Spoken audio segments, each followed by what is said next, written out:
and delivering your speech just to them. Even in his absentia, today I'll focus on Firoz Laji. I'm going to imagine he's somewhere sitting there, and that should be able to give me confidence to finish this speech. So when I learned about the opportunity to deliver the student address, I struggled to find what to say. But later on, I resolved to tell you a story. And one of the reasons is the storytelling workshop was one of my favorites.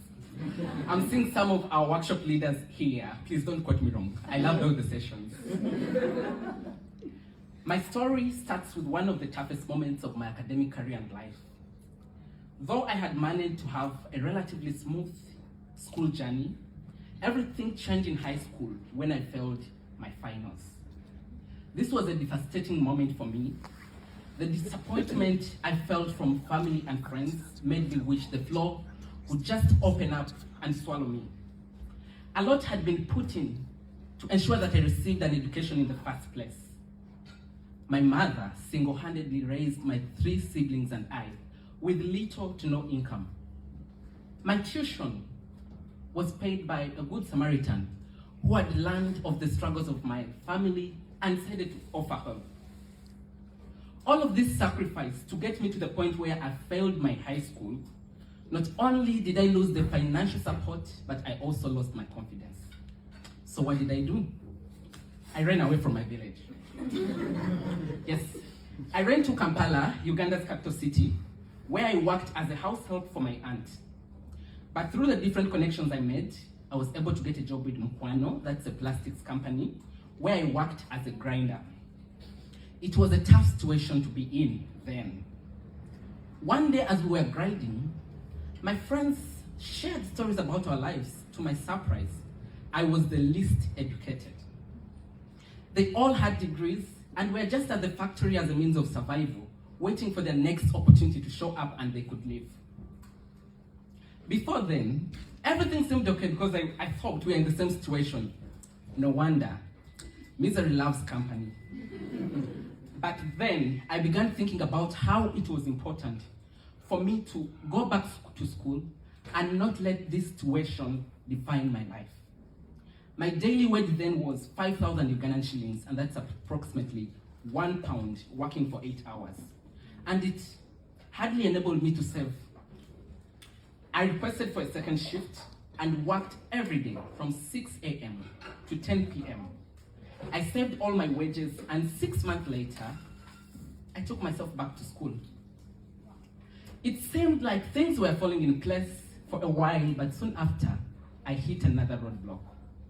My aunt left the city for inevitable reasons. As you can imagine, as a day student, proximity to school was key.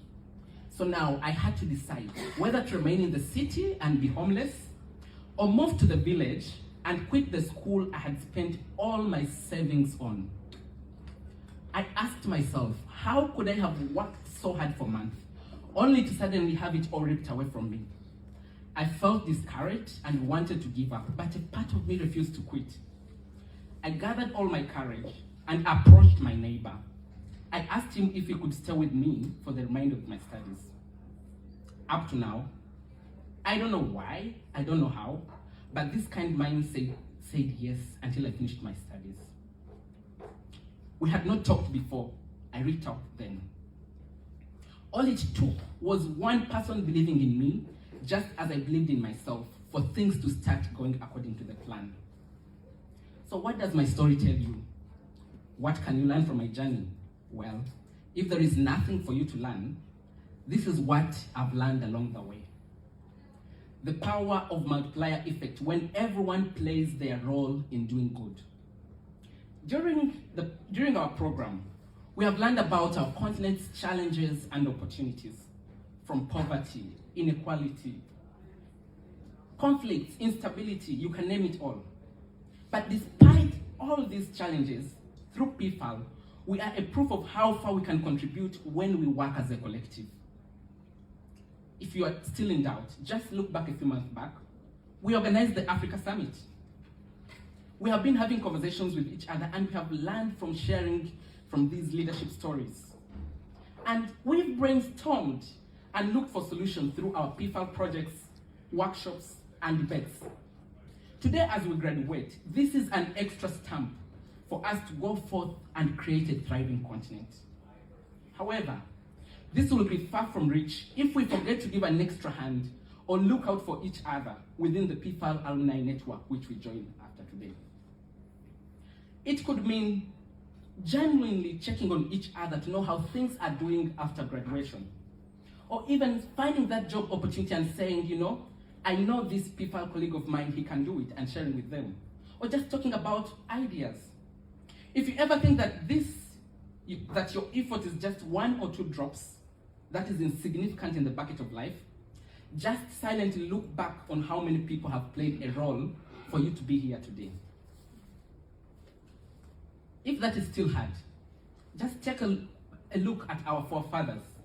See how Africa's independence from colonialism and the transition from apartheid to democracy, all this would have been unheard of if there wasn't a collective effort. Today I decided to focus on Firoz Laji because I am at the LSE due to his generous contribution. Whereas his assistance is indeed a direct investment in my academic journey, it is an indirect hand to all the people whose lives I hope to encounter and shape through my work in the future. Dear PfALers, our drops will go on to nourish upon those they will land. Whenever you are in need of help, do not shy away or hesitate to reach out to those within the PfAL network. After all, we lose nothing asking for help. If I had not gotten the courage to ask my neighbor for help, I would not be standing here in front of you today. And imagine if my neighbor had said no, I don't know what would have happened. So whenever you have an opportunity to do even the smallest act of kindness, you just imagine, go ahead and do it. You must have heard of this African proverb. If you want to go quickly, go alone.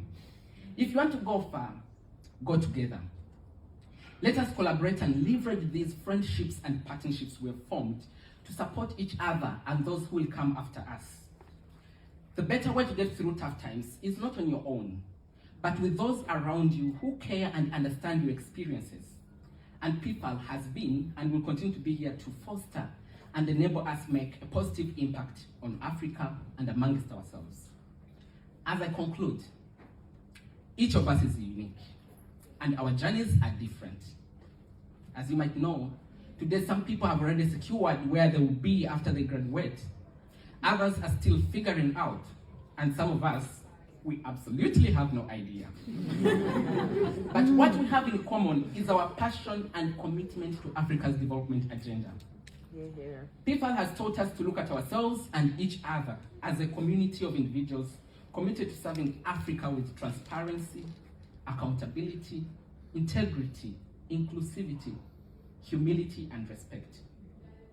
Together we have learned to write our stories, redefine our success, and defy the narratives that divide and misrepresent us.